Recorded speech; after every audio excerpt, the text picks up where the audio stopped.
বিশেষ কমিটি কর্তৃক সুপারিশকৃত আকারে বীমা উন্নয়ন ও নিয়ন্ত্রণ কর্তৃপক্ষ সংশোধন বিল 2026 অবিলম্বে বিবেচনার প্রস্তাব উত্থাপনের আহ্বান জানাচ্ছি।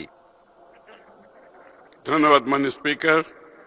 আমি আমির খসরু মাহমুদ চৌধুরী, অর্থমন্ত্রী, প্রস্তাব করছি যে বীমা উন্নয়ন ও নিয়ন্ত্রণ কর্তৃপক্ষ আইন 2010-এর সংশোধন কল্পে আনিত বিলটি বীমা উন্নয়ন ও নিয়ন্ত্রণ কর্তৃপক্ষ সংশোধন বিল 2026 বিশেষ কমিটি কর্তৃক সুপারিশকৃত আকারে মহান সংসদে অবিলম্বে বিবেচনার জন্য গ্রহণ করা হোক। মাননীয় স্পিকার, আপনাকে ধন্যবাদ। ধন্যবাদ মাননীয় মন্ত্রী। মাননীয় সদস্যবৃন্দ, এই বিলটির উপর জনমত যাচাইয়ের প্রস্তাব দিয়েছেন মাননীয় সদস্য রুমিন ফারহানা, ব্রাহ্মণবাড়িয়া 2। মাননীয় সদস্যবৃন্দ, এই বিলটি বাছাই কমিটিতে প্রেরণের প্রস্তাব দিয়েছেন মাননীয় সদস্য রুমিন ফারহানা, ব্রাহ্মণবাড়িয়া 2। জনমত যাচাইয়ের প্রস্তাব, বাছাই কমিটিতে প্রেরণ সম্পর্কিত প্রস্তাব এবং বিলটির সাধারণ নীতি সম্পর্কিত আলোচনা একই সাথে অনুষ্ঠিত হবে। আমি এখন নোটিশদাতা মাননীয় সদস্যকে তার প্রস্তাবের পক্ষে বক্তব্য রাখার জন্য আহ্বান জানাচ্ছি। মাননীয় সদস্য, আপনার সময় 2 মিনিট। ধন্যবাদ আপনাকে। মাননীয় স্পিকার, আপনাকে ধন্যবাদ। মাননীয় স্পিকার, বাংলাদেশের অর্থনীতির অন্যতম একটি স্তম্ভ বা পিলার হচ্ছে বীমা খাত।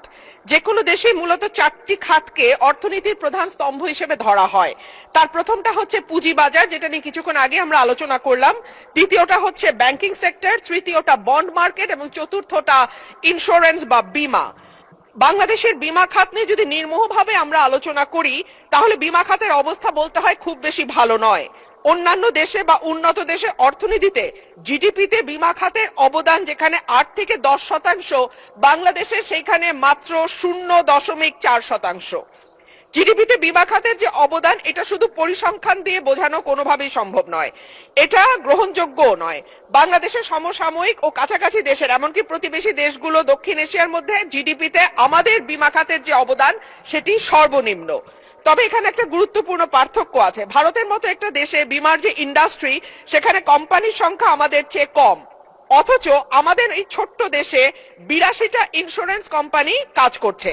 সাধারণ বীমা, জীবন বীমা সরকারি প্রতিষ্ঠানের পাশাপাশি বেসরকারি উদ্যোক্তারা যে বীমা কোম্পানি তৈরি করেছেন, তার মধ্যে জীবন বীমাও আছে বা সাধারণ ঘরানার বীমাও আছে।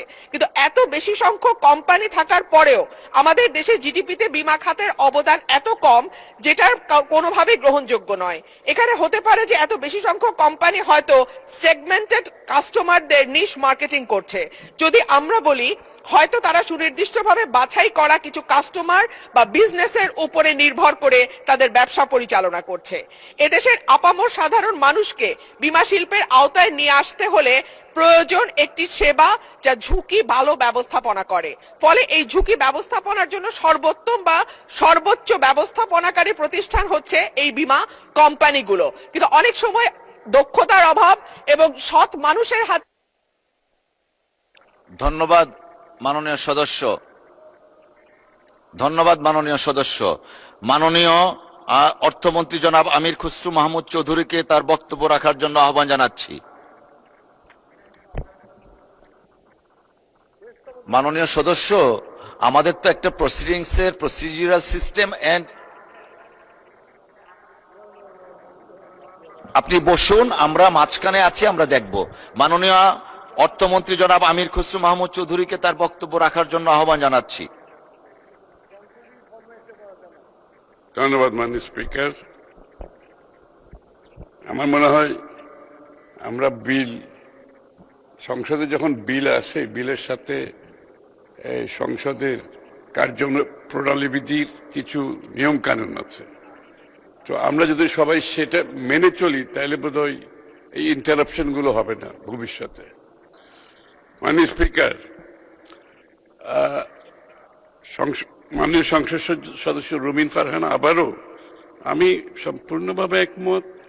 বাংলাদেশে বীমা শিল্প খুবই কঠিন একটি অবস্থা পার করছে। এটা আবারও অব্যবস্থাপনা, দুর্নীতি, ব্যাড গভর্নেন্স এবং সরকারের পৃষ্ঠপোষকতায় অনেকগুলো ইন্স্যুরেন্স কোম্পানি জন্ম হয়েছে যারা আইন কানুনের কোনো তোয়াক্কা করে না। এবং এই জন্য ইন্স্যুরেন্স ইন্ডাস্ট্রি আজকে যেখানে এসে দাঁড়িয়েছে তাকে সংশোধন কল্পে আমরা ইন্স্যুরেন্স পুরো সেক্টরটাকে ইন্ডাস্ট্রিকে নতুন করে যে গ্লোবালি যেখানে ইন্স্যুরেন্সের একটা স্ট্যান্ডার্ড আছে, গুড গভর্নেন্সের একটা স্ট্যান্ডার্ড আছে এবং এগুলোর রেফারেন্স সারা বিশ্বে আছে, আমরা কিছু আবিষ্কার করতে যাচ্ছি না, আমরা সেই স্ট্যান্ডার্ডটা বেঞ্চমার্কটা রিচ করার চেষ্টা করছি। এই জন্য এই পরিবর্তনগুলো আনার জন্য আমাদের বীমা নিয়ন্ত্রণ সংস্থা এটাকে পরিবর্তন আনতে হবে, এখানে যোগ্য ব্যক্তিকে আনতে হবে।